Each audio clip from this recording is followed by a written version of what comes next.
বর্ষাকালের এই ভয়ঙ্কর সৌন্দর্যের দিনটা একটা স্মরণীয় দিন হিসেবে থেকে যাবে। জীবনে প্রথমবার এরকম ভয়ঙ্কর অভিজ্ঞতার শিকার হয়েছি। আল্লাহর অশেষ রহমতে সবাই সুস্থভাবে বাড়ি ফিরতে পেরেছি, আলহামদুলিল্লাহ। হ্যালো এভরিওয়ান, আসসালামু আলাইকুম। কেমন আছেন সবাই? আমিও আল্লাহর রহমতে অনেক ভালো আছি। শুরু হয়েছে আমার অনার্স ফাইনাল ইয়ারের পরীক্ষা। তো প্রথম দিন পরীক্ষার জার্নিটাই আপনাদের সাথে আজকে আমি শেয়ার করছি। গত মঙ্গলবার 8 তারিখ ছিল আমার প্রথম পরীক্ষা। তো পরীক্ষাটা ছিল দুপুর 2টা থেকে সন্ধ্যা 6টা পর্যন্ত। তো আমি যাব অনেক দূর থেকে, মানে আমার সাথে আরও অনেকেই আছে। আমরা যাব অনেক দূর থেকে, আমাদের জন্য রাস্তার দিক দিয়ে এটা অনেক সমস্যা বাড়ি ফেরার জন্য। আর প্রথম পরীক্ষার দিন ছিল বৃষ্টি। এই যে দেখুন, বৃষ্টির দিন সকালবেলা আমি বের হয়ে গিয়েছিলাম। আমরা 11:30টার লঞ্চ দিয়ে যাব। লঞ্চে ওঠার পরও হালকা ঝিরঝিরে বৃষ্টি ছিল। তো যাই হোক, সবাই একসাথে লঞ্চে উঠে পরীক্ষার উদ্দেশ্যে রওনা দিয়েছিলাম। আমাদের যেতে হয় নদীপথে, তাই আমাদের একটু সমস্যা।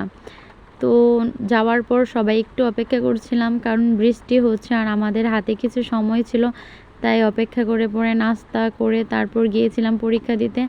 এই তো এখানে পরীক্ষা দেওয়ার পর তারপর আবার আমার এখানের ভিডিও।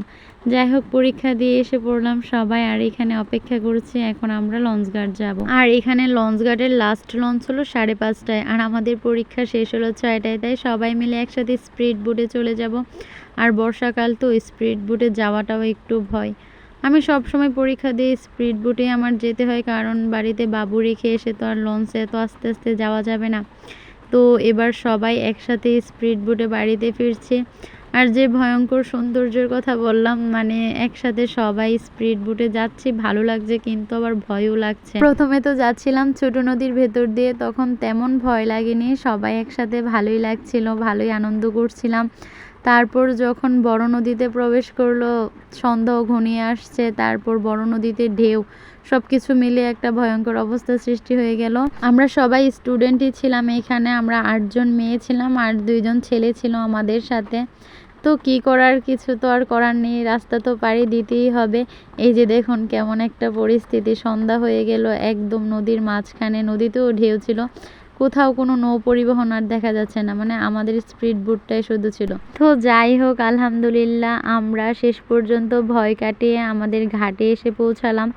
এই তো এটা হলো আমাদের সলিমগঞ্জ লঞ্চঘাট। আসতে আসতে আমাদের সন্ধ্যা 7:30টা বেজে গিয়েছিল ঘাটে আসতে। তো সবাই এখন কোনো রকমে আস্তে আস্তে নেমে পড়ছিলাম স্পিড বোট থেকে। বৃষ্টিতে সবার কাপড় চাপড়ের 12টা বেজে গিয়েছিল। যেমন কাপড় চাপড়ের অবস্থা খারাপ, তেমনি ছিল রাস্তাঘাটের অবস্থাও খারাপ। দেখুন কি একটা অবস্থা রাস্তাঘাটের। তো এখান থেকে আমরা সবাই আলাদা হয়ে যাব, সবাই সবার বাড়ি পৌঁছানোর জন্য গাড়িতে উঠে যাবে। বৃষ্টির কারণে গাড়িরও ছিল একটা সমস্যা, আমার আবার বাড়ি থেকে আমার জন্য গাড়ি পাঠানো হয়েছিল। এই তো এখন গাড়ি দিয়ে বাড়িতে ফিরছি। আজ এ পর্যন্তই, আলহামদুলিল্লাহ সুস্থভাবে বাড়িতে ফিরতে পারলাম। সবাই ভালো থাকবেন, সুস্থ থাকবেন, আল্লাহ হাফেজ।